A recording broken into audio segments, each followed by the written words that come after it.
I just want to give I just want to give a quick overview of Environment for the Americas in case you're new to who we are. And I am a volunteer with Environment for the Americas. So I have a day job as the executive director of the Wisconsin Society for Ornithology. But I love Environment for the Americas so much that I volunteer as much as I can. So let me just share our mission with you. We are committed to connecting diverse people to birds and nature and bird conservation. We lead global partnerships focused on bird conservation, protecting migratory bird species and their habitats across international borders. And our programs work to nurture the next generation of conservationists through education, outreach, and creating meaningful opportunities. And it's just, there's so many opportunities that we do have. One of the things that we do as we are thinking about protecting and connecting and inspiring, one of our flagship programs is World Migratory Bird Day, and we are the home of World Migratory Bird Day. It's kind of our cornerstone conservation campaign, and it's central to many of our programs. And this awareness raising initiative highlights the need for conservation of migratory birds and their habitats. It's got a global reach, and it gives action and inspiration to conserve both birds and their environments through education, public engagement, and joint activities across many borders. And you can find out more information about that by going to our website. One of the things that's really important to us is connecting future conservationists and future career seekers to the world of birds and their conservation. And so we have internship programs that really empower early career professionals, especially those that might be underrepresented. So through partnerships with the U.S. Forest Service, U.S. Fish and Wildlife Service, National Park Service, Bureau of Land Management, and Audubon chapters and other natural resource agencies and organizations, we offer hands-on experience and mentorship. And we hope to equip the next generation of conservationists with the skills and connections that help them to be stewards and have good conservation careers.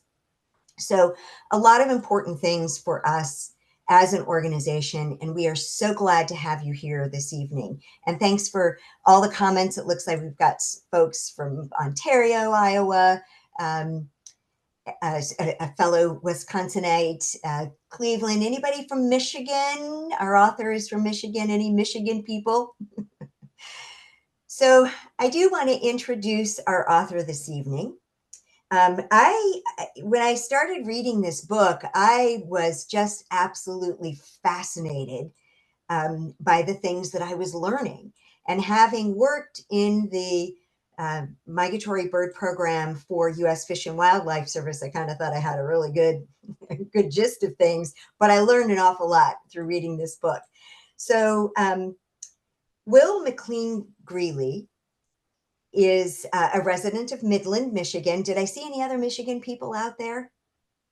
So he grew up in Kalamazoo and had a passion for American history, politics, and birds. Man after my own heart.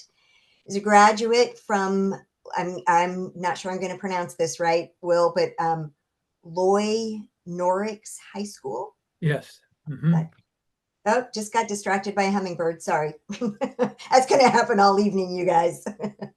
So he earned a bachelor's degree in political science from the University of Michigan, and then a master's degree from Michigan in archives administration. And I'm sure that sounds is much more exciting than it sounded to me when I first read it. And then after I read the book, I was like, okay, this makes sense. So after retiring from a 35-year career in the government and corporate market research, he embarked on a 3-year research and writing journey to learn more about his great-great-uncle, George P. McLean, and his legacy. So married and the father of 2 sons and 2 grandchildren, Greeley lives in, as I said, Midland, Michigan, and the Connecticut Yankee Goes to Washington is his first book. So, welcome, Will, to the Environment for the Americas Bird Book Club. Well, thank you very much. I appreciate the introduction. I notice it's a little out of date. I now have 4 grandchildren and a 5th on the way. So we have twin boys, and they've each had, their spouses have had children within 3 months of each other. And they say it's a twin thing, I guess. Twins think and act alike, apparently. So we're blessed with 4 grandchildren, and for those of you who have them, I'm finally catching up to how great that is. You know, there is a bumper sticker that people use to, or saying related to grandchildren. If I had known how much fun they were, I would have had them first. Right. That's so true. It's all the fun and none of the responsibility. But I'm really happy to be here to share some highlights from my book. I have a few slides to share with you. They're mainly illustrations from the book. I welcome questions. That's really my favorite part of doing these talks, is to interact with people, especially. And I've never met a birder I didn't like. How's that? I mean, I go on a lot of birding trips. I've been fortunate to do some international birding. I've birded in Costa Rica and Belize, and I go on these tours, and I feel like I make instant friendships with the people that I bird with. I guess when you're doing anything of a shared passion, you do make quick and easy friendships, and that's certainly been the case for me. And so I hope tonight will be similar, that we will share our passion for birds. And if you have any questions about the book, comments, please feel free to ask. I began writing this book in 2018. That was the 100th anniversary of the 1918 Migratory Bird Treaty Act. I don't know if all of you are familiar with it, but I'm going to share with you some background on this very important milestone event in the conservation of birds. There were a lot of news stories about the 100th anniversary of the 1918 Migratory Bird Treaty Act, and many of them mentioned Senator George P. McLean. Now, my middle name is McLean. I was named after this individual, as have many people in my family, but I knew very, very little about him. My parents never met him. He died in 1932. There were some written memoirs about him that I did not have access to at that point, but after I just determined I was going to learn as much as I could, and I talked to many people in my family, and they submitted some diaries they had and of his, and there were letters of his written that were in different archives around the world. But I put together this story about his life, highlighting his contribution to overseeing passage of the 1918 Migratory Bird Treaty Act. There's over 300 sources went into this book, and it's very thoroughly researched. And I had the benefit of many people coming alongside me. My publisher, the RIT Press in Rochester, New York, is the Rochester Institute of Technology Press, came alongside me, helped with some editing and different reviews, and I'm really happy with the outcome, especially based on the input I got from publishing professionals. So I'm going to just share with you some highlights tonight. There's 3 sections very quickly I'm going to touch on. First of all, I just want to introduce you to who was Senator George P. McLean, because I doubt many of you have heard of him. And then some challenges that he faced in his life that I go into more detail in the book, and then touch upon his legacy. So in introducing Senator McLean, I'd like to say a couple of things about him. First, he led a very interesting life. He knew 8 presidents, and he was very close with 5 of those. He advised in the Oval Office. You see the ones that he knew the best. I'm a junkie about presidents, and if you share that passion, you're going to learn about these presidents and the interactions that he had with them, and the times in which he lived, I think, are also illuminated. But he was a lawyer by trade, had a 35-year political career and had his own law firm at certain times. And he was very, very wealthy. And I'll get into how that wealth came about. But he lived a very simple lifestyle despite his enormous wealth. He only owned one home. It was a very nice home, but he owned a lot of land around that home, which is, as I'll talk about in my legacy, is now a game refuge, which is, I think, a tribute to his conservation instinct. So he led a very interesting life. These are probably his closest friend was Calvin Coolidge and his wife Grace. They were at his estate, McLean's estate, on many occasions, where McLean and Coolidge liked to fish. Here's a picture of Calvin Coolidge fishing at McLean's Connecticut estate. And I have a couple other pictures that show that Calvin Coolidge actually smiled. And I hope my book kind of goes beyond some stereotypes that we all have about, say, Calvin Coolidge, that he was this dour personality. But these were real people.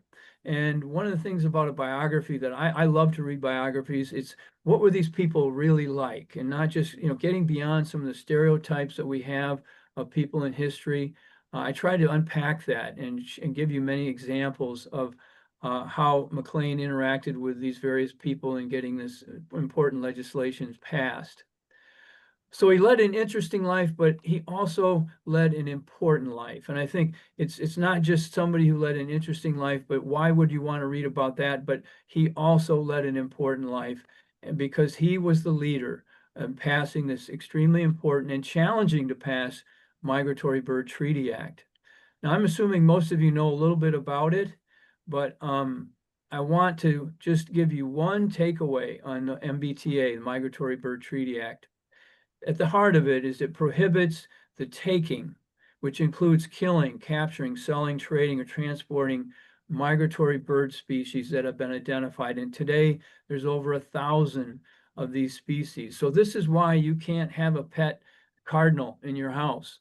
You can't kill that woodpecker that might be pounding on your house. They're protected by law.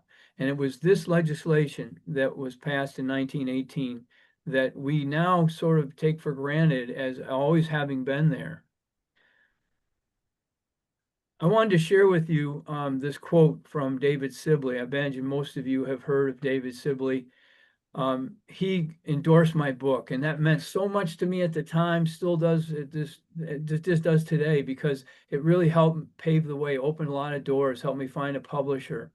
And I think he really captures the essence of the book, that it's a glimpse into the workings of politics in the early 20th century. How do you get something done of this importance? How is it done? And then on another level, it's just an inspiring story about a man who was very determined to protect birds because he loved them, and he sacrificed a great deal to pave the way for this very important legislation that is still in effect today. So that's a little bit about my encounter with David Sibley. If I had another child, I'd name him David, I think. It was a great day when he gave me this endorsement, and it opened up a lot of doors. So I just want to touch on what was the problem that McLean was facing and others around this time, early 1900s. What was the problem that he was trying to solve? Well, that was that birds were very threatened. And there were really several factors that were going into this very critical situation that bird populations were facing, say around 1910, when this legislation originated. There was a great population explosion in the United States after the Civil War. Population went from about 37 million to 71 million from 1865 to 1900. So it was an era of tremendous immigration as well as a high birth rate. And these people pouring into the United States, moving west, they need some food to eat, and birds were a very easy source of protein. You probably know about the passenger pigeon. There was one time 3 to 5 billion passenger pigeons. They went extinct in 1914.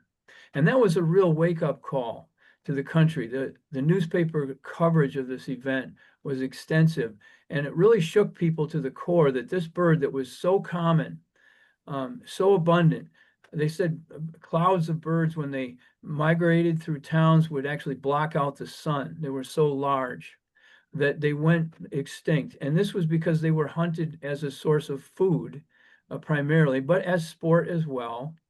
And that really shook people up. But there wasn't just food that people were hunting birds, and that was there was fashion of the day to wear feathers on hats, primarily women. And so birds were hunted for their plumage, and you could make quite a bit of money hunting birds, egrets and flamingos, other birds that had very beautiful feathers. Poor people trying to make a living, especially immigrants coming into the country, they would hunt birds and sell them at a fairly good rate. But I think another very important issue that came about was the advent of the automatic shotgun. And this was somewhere in the late 1890s. And so with the rapid fire of automatic shotguns, individual hunters were transformed now into virtual killing machines. And so the hunting of birds went from hundreds of thousands of birds per year to millions, to tens of millions, and ever higher, because it was so easy, as you can see in this picture, to hunt birds at a very, very high rate. And so birds were on the edge of extinction. I mentioned the passenger pigeon. There were several others, the Carolina parakeet, the heath hen, the auk. But I think more important in that is that many other birds were on the verge of extinction. The wood duck, the trumpeter swan, the snowy egret, the flamingo. And so something needed to be done to stop this senseless killing of birds that had been going on for decades in the United States.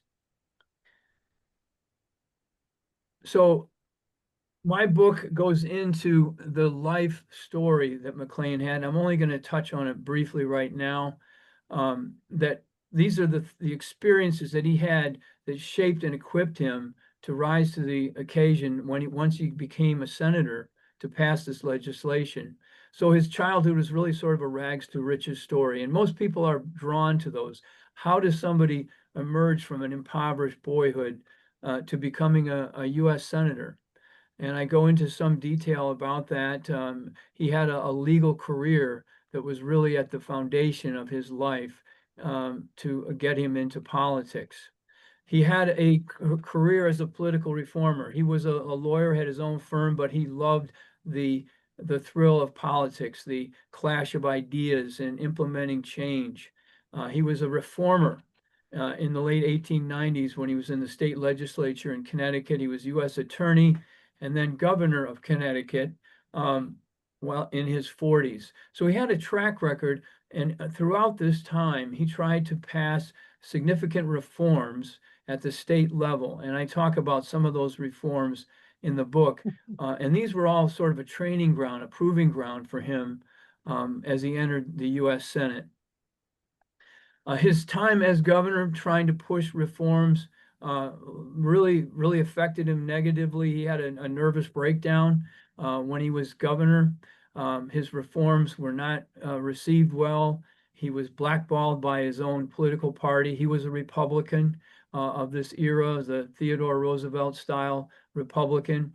And he was kind of exiled, pushed out of the party. And I think he was so ambitious that this really shook him to the core in terms of his identity. And so from about 1902, when he left the governor's office in Connecticut, he spent about 10 years kind of soul searching. How do I come back into politics? And if so, how would I do that? And during this time, he was already a wealthy man from his law firm. He had a number of clients in the railroad industry, the insurance industry.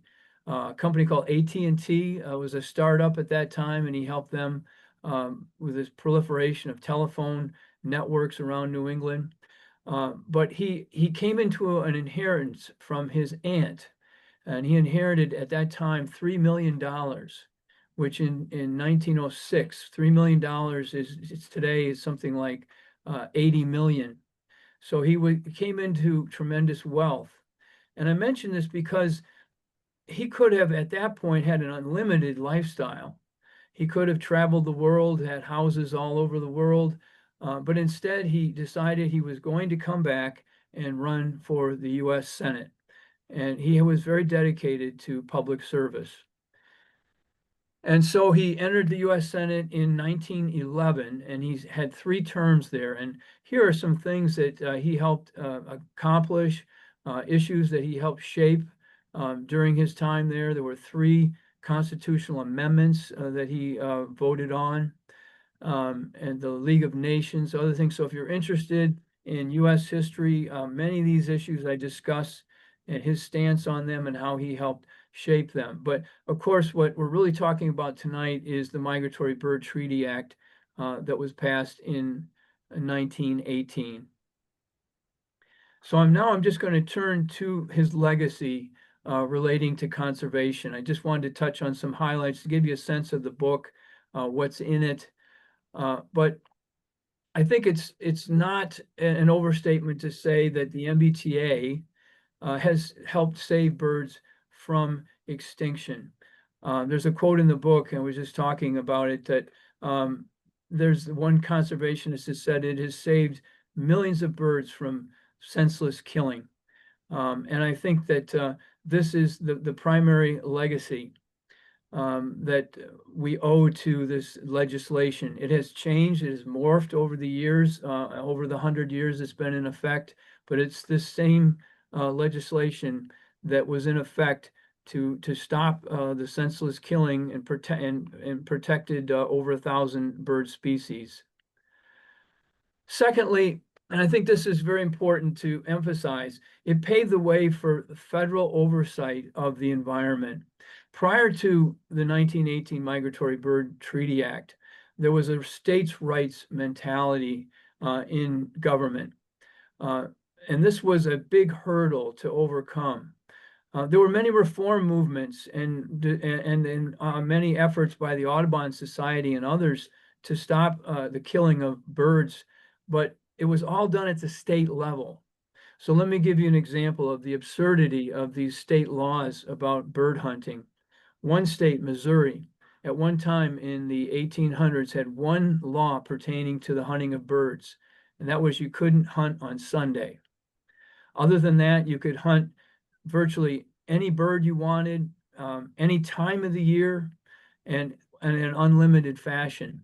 And so there was something that was very popular, it was called the spring hunting season in many states, like Missouri, where millionaire hunters would go to these lodges and hunt ducks and other birds during the spring when birds are nesting. And so that's the fast track to extinction. But if a state wanted to have that type of law, they were entitled to do that, because all hunting laws for birds and even animals were only at the state level. So the biggest hurdle for McLean and others was to put this legislation at the federal level and to break the stranglehold of states' rights mentality that had existed for a long time. And I think that's really at the heart of the challenge that McLean had. And I talk in some detail as to how he specifically strategized with others to accomplish this. And so you can say that the MBTA is really the forerunner of many of these other federal acts, the Animal Welfare Act, the Environmental Protection Act itself, the Endangered Species Act. So I think it really was paved the way for this vital role that we know today of the federal oversight of the environment. I think the other point, and I say have maybe one more slide here, is that this was a global treaty. And that's so critically important in the protection of birds. As we all know, birds don't respect state borders. They live in multiple countries with migration. And so this treaty was signed on a global basis. The first signatory was Great Britain on behalf of Canada. Ultimately, other countries have been added to it. but it recognizes that birds cannot just be protected here in the United States, but they need to be protected globally. I mentioned if you ever are in Connecticut, the estate that he had, which was some 4,000 acres, was turned over to the state of Connecticut, and it's now called the McLean Game Refuge. It's a beautiful place, very peaceful place that he loved. It gave him great peace of mind during his lifetime there. And it's a wonderful place for hiking and observing nature. So just to sum up, McLean, I talk about his life story and how he used his life experiences, many of them difficult, challenging, and bitter, to come out of that for an 18-year career in the Senate to lead change. He learned from his failures as well as his successes. And this is very important. He overcame the states' rights stranglehold over the environment, which we see even today. And just the summary statement I have about George P. McLean, I believe he was the right person who came along at the right time to do the right thing for protecting birds. And we owe him a debt of gratitude today when we see birds that may not have been around without this very important piece of legislation. So those are my prepared remarks for tonight. Be happy to field any questions or hear any comments that you might have. Thank you so much. So, Will, the book was fascinating. And as folks who regularly join us know, I dive deep into the pages of the books, and you have shared so much. And I just want to say, first off, that your career and background, your passion for history, your passion for politics and birds, and then that family connection, you were the perfect person to write this book, and I learned so much. One of the things that strikes me throughout the books is how little sometimes politics actually changes. And I'm in the preface for those of you that have the book, but you talk about the progressive movement and using government power. And my first thought was, wow, we still struggle with a lot of those things today. So it doesn't seem to have ended. But one of the things also in your preface that that I really just loved, and I wrote, and again, for those of you that regularly join us, I write and I make little notes, and I have a little heart by this little section in here because it just struck me as the kind of person that he was. And by the way, I loved it when you were talking with your family members, and one of them was like, "Yeah, he was a Republican." Oh, hide that. Let's pretend that's not the case. But as you said, a Roosevelt Republican, which is very different. So you have in here that he attained political power so he could use it for the benefit of the people. And I love that, because not only benefit of the people, but benefit of the birds. And you add that despite his wealth, he knew that he was one of them, a thankful citizen born in an imperfect country that could be improved through good governance. And yeah, one of the reasons I mentioned his wealth was that imagine, you're 48 years old, your party has turned on you, you've been exiled into the political wilderness, and you've now inherited $80 million. There's many people that would just say, well, I'm going to go live the Jay Gatsby lifestyle. And there was a lot of that going on in the early 1900s. Probably has been every period of time. But I think, the title is Connecticut Yankee. goes to Washington, he internalized many of these values of his background, the Connecticut Yankee, integrity, independence, public service, the importance of doing the right thing. He really internalized these values that had been passed along to him. And instead of giving in to say, I'm going to go live this decadent lifestyle or just live a self-centered lifestyle, he wanted to go to the US Senate and do some good. His first speech on the Senate floor, the maiden speech, which was a very big deal in those days. You didn't speak for a year in the US Senate when you first came, and your first speech was heavily regarded and publicized, was on the topic of migratory bird protection. That was his very first speech.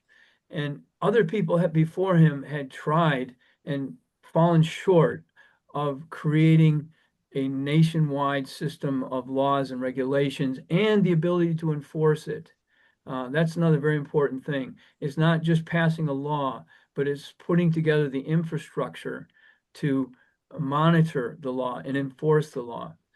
So I think that's very important in that politicians, most people have a sense they're self-serving, but I think he was of a generation where it was about public service.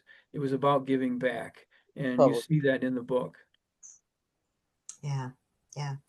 So, Will, I'm going to stop sharing your slide so we can see you a little better. Okay. And feel free, folks, to unmute your cameras, show us your faces, and put thoughts and comments and questions in the chat. And then I'm just going to kind of keep going on things that I noted. And to your point of not really focusing on his wealth, you talk about his religion, his strong work ethic, and his close family relationships, and the fact that he was geographically grounded, and that all contributed to his conservation sense. So I noted that because sometimes that's just not the case. You know, there's this egos and other things going on with folks. One of the things that I had asked you when we were just chatting before we started was the amount of detail that you have in this book is amazing. And you have little nuggets and tidbits of things that just fascinated me. And one of them was some of the detail that you have. So how deep did you, where did you find all these details? And you said, you know, 3-ish years that you worked on this, but how was it that you were able to find some of these details, such as thinking about, you know, the amount of study you talked about, Greek and Latin for up to 18 hours a day. And for you folks that have your book, because I'm on page 7, but how hard was that? I mean, wow. Well, you know, one of the things I really loved about the book was the research. You know, you saw that I have a master's in archives administration. One time I wanted to very much be like a curator at a presidential library. When I was at Michigan, the Gerald Ford Library was opening, and that was a career goal of mine, was to work at that library or a library like that. So being in archives kind of came naturally to me. As I said, there were some 300 sources that ultimately were incorporated in the book, but I had the benefit of many family memoirs of people who did know him. They were so struck by him, his demeanor, the fact he was in the US Senate for 18 years. They wrote extensively about him.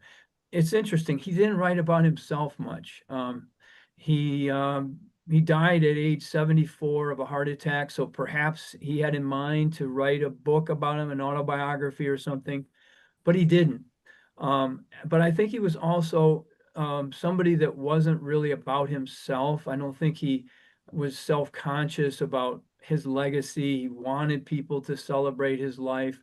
I don't think he thought of himself in that way, but many people who knew him wrote about him. So I had the benefit of many aunts and uncles and that had written about him. And I interviewed a couple of people that actually knew him. So that was part of it, but also the newspaper record about his life is extensive. He lived a very public life, and he gave many interviews to newspapers, speeches, the coverage, what he did throughout his life was pretty well documented. And then, as I said, there were letters that he wrote that were in different archives, letters he wrote to Theodore Roosevelt that I was able to find. And hopefully I weave it together in a narrative that's easy to follow, and it kind of traces the course of his life.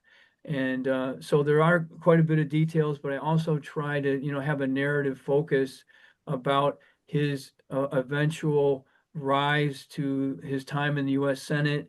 And the heart of the book, of course, is devoted to how he went about passing this very challenging legislation, because there was significant opposition to it. In the book, there was this one senator, he happened to be from Missouri. I mentioned Missouri earlier. I hope there's nobody on the line from Missouri tonight.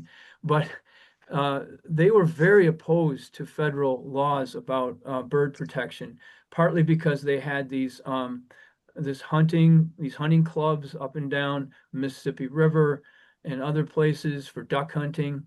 But the speeches that the senator from Missouri made were things like, why do we care about a long-legged, long-necked bird, an egret? The only thing they're good for is adorning the bonnets of our women.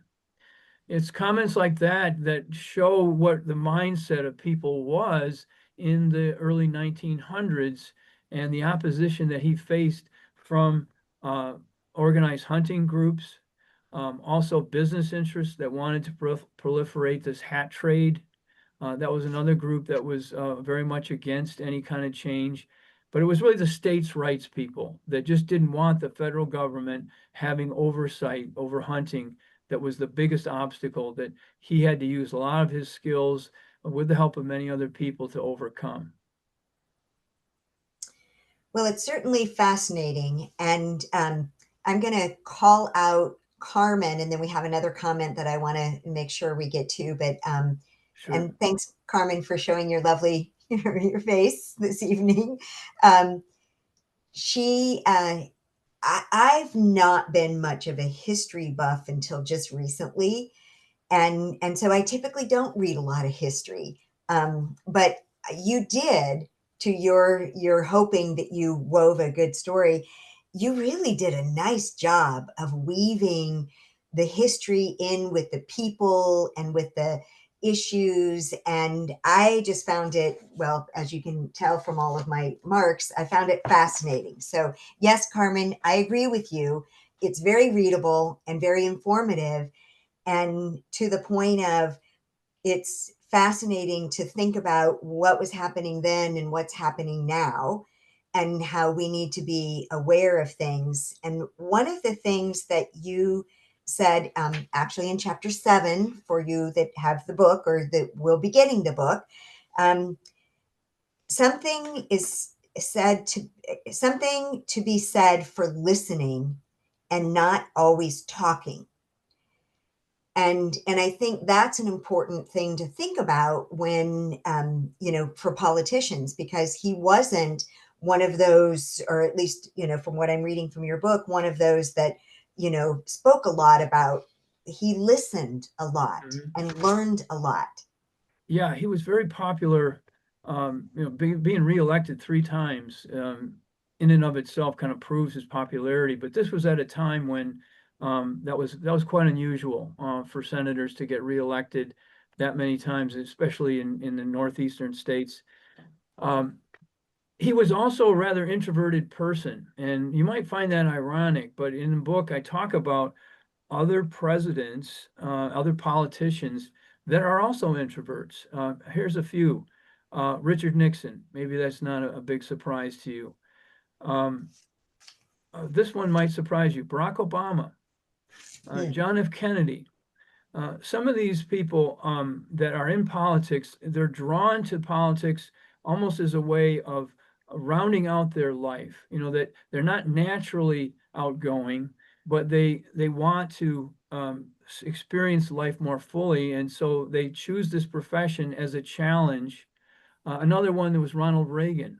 He was an introvert. You might not believe that, but he was also an actor, and so he took on a persona in order to fully engage himself with the public. And I think that was listening probably came relatively easy to McLean because he was more studious. He loved committee work that he did in the Senate. He loved the details of legislation, and yet he also, part of him was drawn to the clash and the thrill of political achievement. And so I think that's partly what makes him interesting to me, is that this didn't come naturally to him, but he was drawn to politics because of a desire to serve and to fulfill, deeper urges within himself. And he was able to accomplish that despite many challenges that he had during his lifetime. It's interesting as I read the book, it was real tempting for me just to go to the chapter that was saving the birds, chapter 8. Yeah. It's like, oh, well, I'm a bird person and I want to know, I want to get right to it. What did he do for birds? But the way you tell the story, it doesn't work just to go to chapter 8. It really, the story is in all of the stuff that gets to Yeah, chapter 8 I'm and glad you then brought that. continues.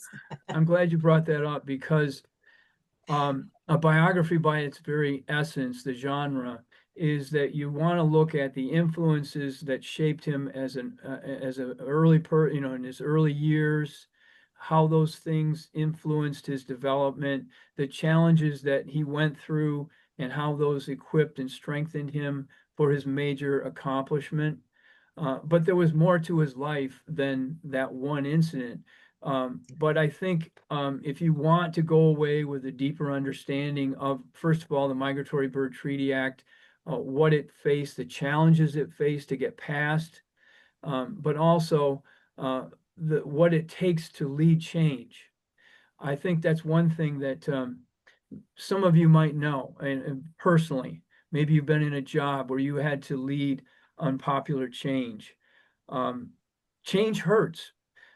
It makes people insecure, confused, angry. They don't like change. And so it takes a special kind of person to successfully lead change. And I think, you can have dictators don't work. I mean, let's face it, they think they work, but it was the way he was able to create a consensus of people around him. Um, One of the themes that resonated with people with the book is that it was a bipartisan achievement. He passed this legislation really with the help of Woodrow Wilson in 1918, who was president at that time. Wilson was a Democrat, McLean a Republican, but the two managed to come together, despite the fact that World War I was raging in Europe, as well as with the U.S. participation in 1918.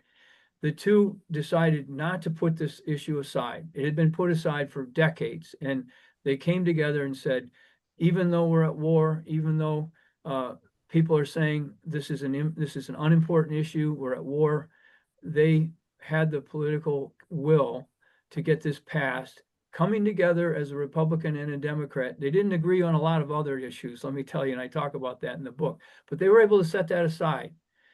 I wish we could be there as a country today. It seems like a very far off time that we could be. But I like to remind people that polarization was never greater in the United States than during the Civil War.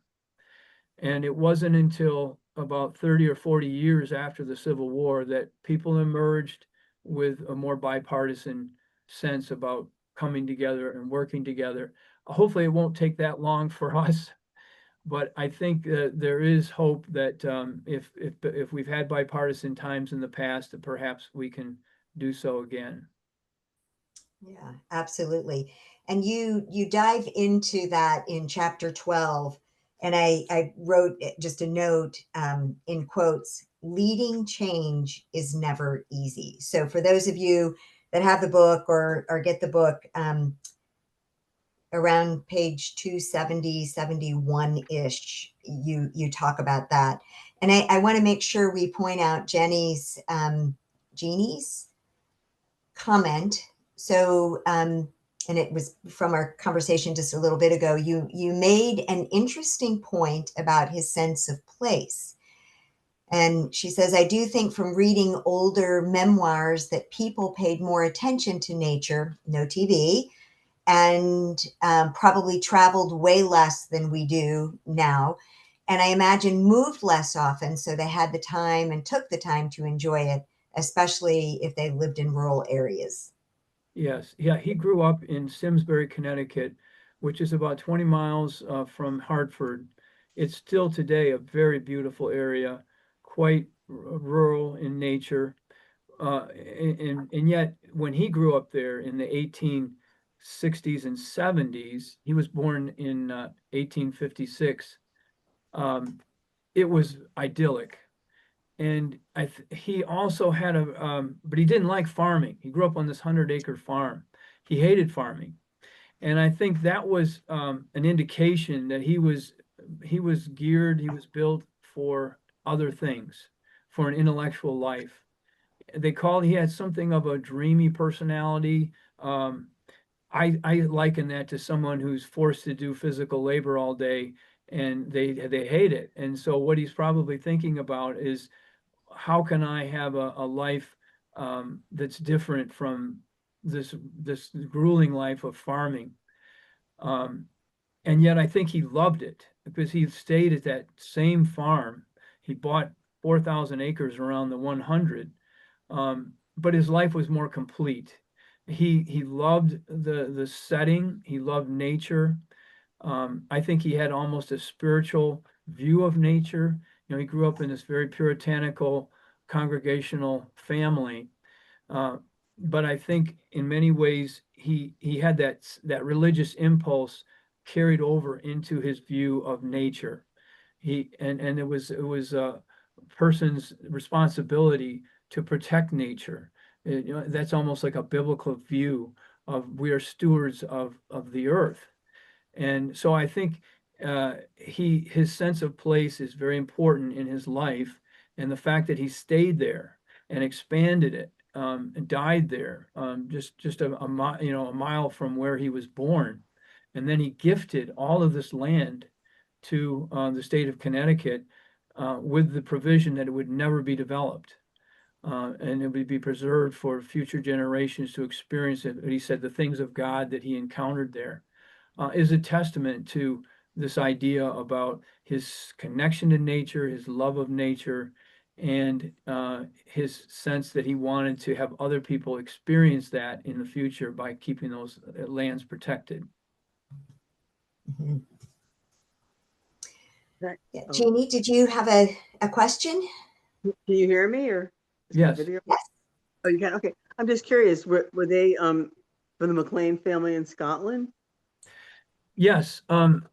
They immigrated to the North America in the 1730s. They came from a very remote part of Scotland, the Western Islands. I don't know if you're familiar with them at all. There's an Isle of Mull and there's an Isle of Coll, and they came from Coll. And it was a very remote island off of the Scottish coast. They left in the 1730s and came to Boston, and they eventually migrated up into the Connecticut area. So his family was in the Connecticut areas from the 1730s on his father's side. And then I talk a little bit about his genealogy, not a lot, but just some highlights that his mother's family were 1630s migrants to North America. And they eventually got to Connecticut in the 1650s. And so generations of people were in this Connecticut Valley, and it was very important and special to them. But yes, that his background was Scottish. Because there was McLean's near the Morvan Peninsula where my clans are from. Okay. Donald, McCoy, Mackenzie, blah, blah, blah. But Yeah, no, it is a somewhat common name in in Scotland, but I do talk about what specific areas he hailed from. He was quite proud of his Scottish ancestry. His grave has the Celtic cross on it. He had a handwritten genealogy from his forebears that he owned. But yeah, so I think that does enter into his life. They were the Scottish Congregational, Presbyterian, Calvinistic type of background. And I try to talk about what influence that had on him as an individual. And, this, as I said, I think the religious impulse was very strong in his family, but by his lifetime, some of those influences were starting to become, were morphing, they were changing. And I believe that nature was elevated to an almost spiritual dimension that Right. Propelled him and motivated him forward to take on this challenge of protecting birds in the way that eventually was able to accomplish through the MBTA. Thanks, Jenny, for asking that question. And I want to make sure we only have a few minutes left. I want to make sure we get to Nancy's comment and question. She says, thank you for your book. Now, and we don't have enough time to really dive into this and talk about this a whole lot, but now how do we get the MBTA to the average citizen so that we don't lose it? Mm. Mhm. Well, I think it's very important to remain vigilant in protecting birds, and maybe never so more than now. And, being part of groups like the Audubon Society, the American Bird Conservation Society. I'm a big believer in the Cornell labs. I support them, and I just think that we have to be actively involved in coming alongside groups that are fighting the fight, because the challenges are different. We don't have, one of the things I talk about in the book is that the early challenges in the MBTA were intentional acts by humans to kill birds for profit.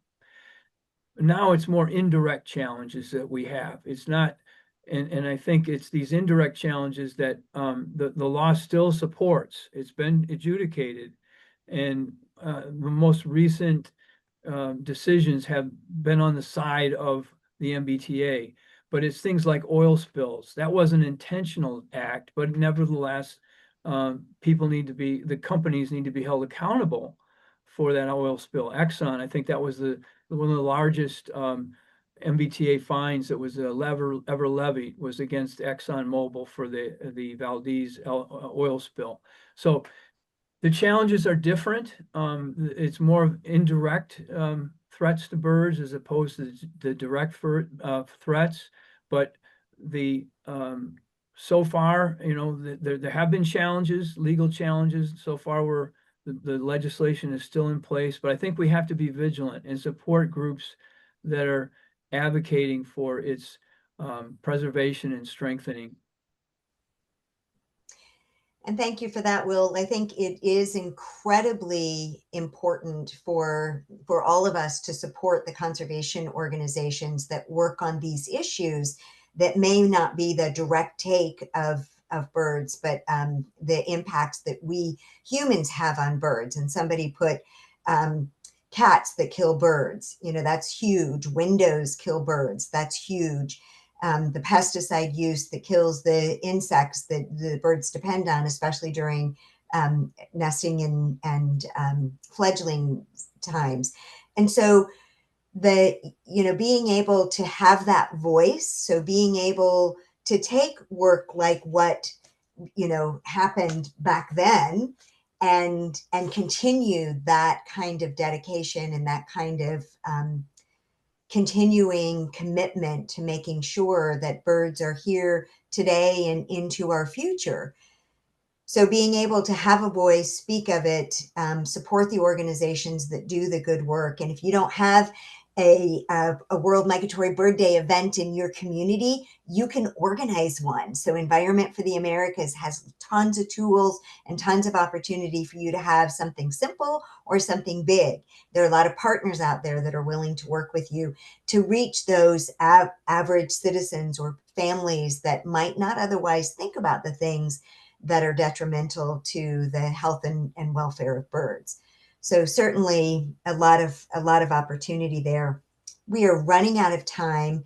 And so, Will, I want to say thank you so much for joining us, and thank you for sharing this book. I'm super excited. And I know David Sibley, and David Sibley is, you know, when he speaks and when he compliments and says something, you know that he means it, and that Yeah. it really is. He came to stay with me for a bit, oh gosh, years ago. But my daughter loved David Sibley, and I know that if my kid really loved somebody like that, she just adored him and talked about him for years afterwards. You know that he has a good heart. So Well, it certainly affected me personally, and it was another lesson in the power of encouragement. Um, yeah, and I think we can all we all have that power, and I've resolved to um, extend that, pay it back somehow, because it meant so much to me at the time, and as I said, opened up a lot of doors. And I think the little things that we can do in life to encourage others along their journeys, show support, show interest, mean a lot. And I know it's affected me, and I've resolved to do that likewise in any way I can. absolutely. Well, thank you for the book. Thank you for spending the evening with us. And for those of you that don't yet have your copy available, probably at your local bookstore. If they don't have it, you can ask for them to order it for you. You can order it from a big box if you want to. But definitely worth the read. And we didn't get to most of what I wanted to talk about, but it was fascinating. Thank you again, Will, so much. And thank you all for joining us. And we will see you at the next Bird Book Club, which is August the 28th, and it's Night Magic. So thank you very much, All right. everybody. Have a great rest of your evening. Thank you for inviting me, and good night. Oh, thank you so much. Bye, everybody.